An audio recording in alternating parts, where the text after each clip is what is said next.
Welcome to the Path Monk Presents podcast. My name is Sean Donnelly Lewis, and I'm super excited to be talking with our guest today. I'm talking with Annika Björkholm. She's the head of marketing at Swipe Guide. Annika, how's it going? Good. Yeah, it's a sunny day here in Amsterdam. Makes everything a bit better. Great. So Swipe Guide, tell us all about it. Humble brag. Go for it. So our humble brag is Swipe Guide is a B2B SaaS company located here in Amsterdam, and we're empowering workforce excellence through digital standard work. So basically what we do is we're making it as easy as possible for manufacturing companies to create, share, and track their work instructions and standard operating procedures. And we were actually founded by Dan Atten and Willemijn Schneider in 2016. So we've been around for a few years. We've been growing extensively at quite a stable growth rate for the past few years. We were actually mainly back in the days, we were founded based on the principles of instructional design. We saw that there's really usually instructions stuck, right? Right. So you probably bought a product like you bought a washing machine or any sort of tech that comes with a horrible thick user manual. So back in 2016, we wanted to digitize those user manuals, and that was kind of what Swipe Guide was first founded upon. Okay. However, and that went really well. But then actually we saw that there's a bigger need for good instructions in manufacturing.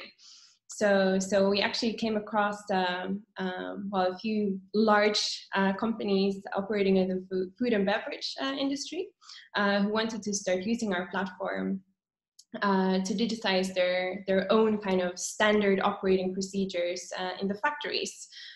For example, Heineken wanted to try out our platform in one of their breweries in Belgium, and then kind of from there it really took off. So from there, we're now active actually in more than 80 breweries at Heineken all around the world, but we also have customers like PepsiCo, Orkla. It's a massive food and beverage and actually fast-moving consumer goods brand here in Europe. We also have customers like Pernod Ricard and really big players in the food and beverage industry. Our mission is basically to spare resources for better use, not only, for example, ingredients or materials, but really make as efficient use of everybody's time as possible, because time is money, especially in manufacturing. So if you have 1 minute of downtime of your machinery, that can cost you tens of thousands of euros or dollars. So that's actually the principles that we're based on. And we're a fairly small, young team based here in Amsterdam. We're currently with 22 full-time employees. But we're growing steadily, and it's been quite a journey, definitely. Sounds exciting. How have you guys been able to grow? I mean, you said that obviously, has it been just digital marketing, SEO, or has it just been a lot of referrals? How have you guys been able to grow the company? Definitely a combination of all those things that you just mentioned. So I think we've I would say our demand and lead generation strategy is really based on 3 pillars. So we have a very strong inbound engine, which is actually also based on 3 different aspects. So we have a very hyper-targeted account-based marketing focus. So that's one. Indeed, we know that our main strength lies in the food and beverage industry. Okay. So that's really kind of what we're focusing our marketing and sales efforts on. And then, of course, also having a lean kind of cross-channel awareness and lead generation campaign approach. Also really utilizing the best channels and really knowing where our where our ideal customers are actually spending their time. So that's really also what our kind of strong inbound engine is built upon. And of course, also really having a winning content strategy based on kind of we have a fun and nerdy brand, I would call it. So that's also part of our inbound engine. Then we're also, of course, also utilizing our community building and thought leadership. So we are really kind of getting our customers together and also get them to share knowledge with each other, which has proven actually very successful. So we're organizing roundtables. So that's also something that I'm doing very closely together with our customer success team. Getting our customers to discuss relevant topics and exchange ideas with each other. And then, of course, we also have some nice webinars and lunch and learn sessions, stuff like this, to really to kind of create a community vibe. And of course, the more commercial aspect of it, also sharing customer stories to highlight use cases and best practices. And then everything is, of course, also supported by the third pillar of our demand and lead generation strategy of recognition from different awards and PR. So last year, we actually won a few quite prestigious awards here in Europe. And also actually worldwide. So that helps, of course. We're still a small growing company, so those things definitely help. Then, of course, we also have nice endorsements by consultants and industry analysts. Always helps. Yeah. And actually also, we're taking part in some very focused events. So usually those are kind of industry-specific summits, so that we can network with, basically the C-level DMUs, so decision-making units, and thought leaders that we want to connect with. So that's our marketing approach, kind of. Okay. That's all right. No. Well said. And I like the smart and nerdy. I think I might steal that to talk about our company. But when it comes to the website, does the website play a role in client acquisition? Absolutely. Yeah, definitely. So our website is obviously, we have a strong inbound engine, and that's really based on our website.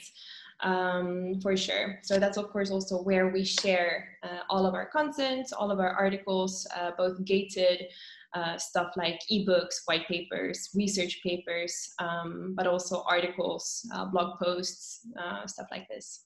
Okay. If you were to, obviously you've kind of touched on them already, but just from your view, being the marketing strategist that you are, what would you say would be the strengths of your website? Yeah, I think, of course, being inspiring. I think that's basically like, okay, what can you actually achieve? What can you do with our software? Yeah. What is the end result that you want to achieve? So I think that's basically, we don't want to be too salesy. We want to be inspirational. Right. And so, like I said, marketeers usually can give you a long list of where they can improve. When it comes to the website, do you have some ideas and things you think, if this could change, this would help our company a lot? Yeah, absolutely. So basically, when we launched our current website, we did it in a very kind of lean and mean manner. So we actually we based our website on HubSpot CMS.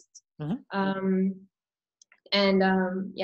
It was kind of a quick process. We actually had everything built in 2 months. We were using an agency for it as well. I think that now looking back, everything works and everything's totally fine, but it lacks a bit of interactivity. So that's something that I definitely miss, and I think that would also be kind of add a bit of spark to the website. So definitely, I think that would actually also probably drive conversion up. Very cool. And just kind of coming back around to what you guys do again, for everyone listening, what would you say is the main competitive advantage of what you guys do opposed to other people who do the same thing? Yeah, absolutely. That's a brilliant question. I think it's kind of our backbone. So basically our roots are, you could see it as kind of three different circles that are interconnected. So we have really, we're based on educational sciences and instructional design. So the principles that our platform is built upon are really based on academic research. So that's one. And then also actually both of our founders have extensive background in behavioral and experience design principles. So that's the second one. And then the third one, of course, we're a very innovative solution focusing on emerging technologies and, you know, such as machine learning, wearables, and motion design. So I would say those three are definitely our key competitive advantages. And of course also the ease of use, that's really unique. So we make it as easy as possible really to create instructions with our platform. We make it easy to roll out, and also I think the main one is the scalability of the instructions that are made in our platform. So as I was mentioning before, we have, for example, Heineken using our software in really all countries, from Papua New Guinea to Argentina to you name it, and that's the beauty of it. So it's really the scalability of the platform. Yeah. Very cool. Yeah, sounds like exciting times at SwipeGuide, swipeguide.com. Mm-hmm. Just saying it. How are you guys? So you said you're growing. How is sales and marketing structured at the moment?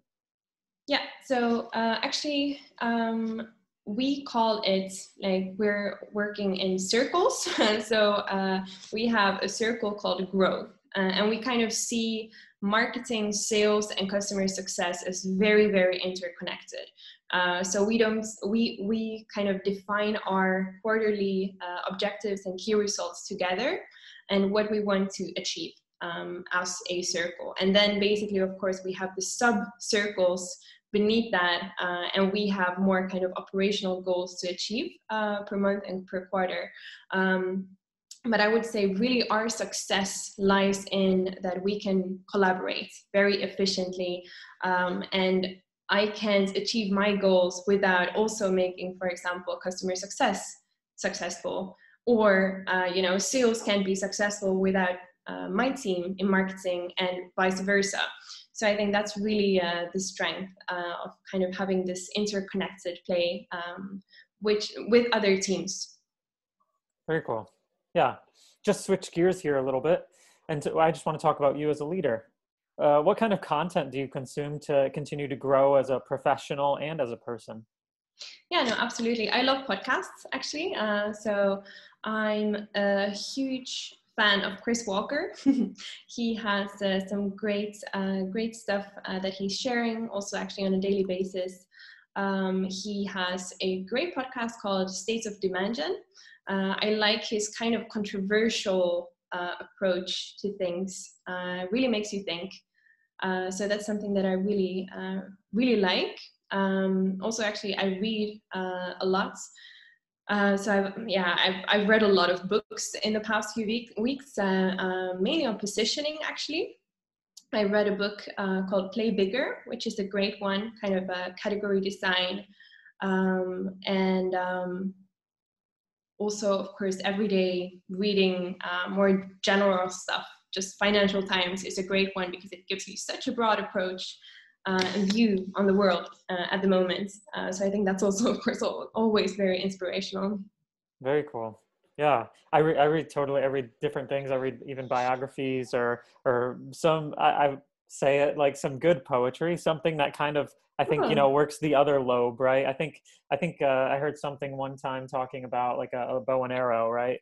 And at points, if the bow is always strung up, then the wood gets formed a certain way.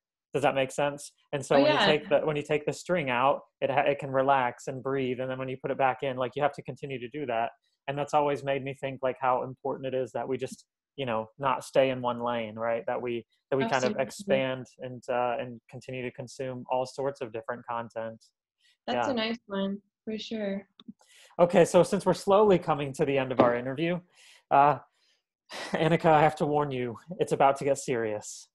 Okay. We're going to jump into our rapid fire section. Cool. So I'm I'm just going to curious. ask you questions and try and answer them as quickly and as truthfully as possible. Okay. All right, Shoot. you ready? Okay. Absolutely. Okay. What was the last book that you read? Play bigger. Yeah, you already said that. I was wondering Yeah. if you would I was wondering if you would actually name that book or if you read something newer. What's the single focus that your company has at the moment? Growth.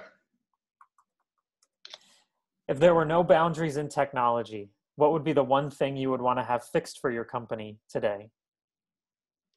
Hmm. Endless source of money. That would be amazing. Technology, does that work? Maybe some sort of printing off money kind of Yeah, thing. I mean, What's the yeah. last serious problem? What's the last thing that kept you awake at night about your company? Hmm. I think lack of time. That's kind of that's a very frequent one.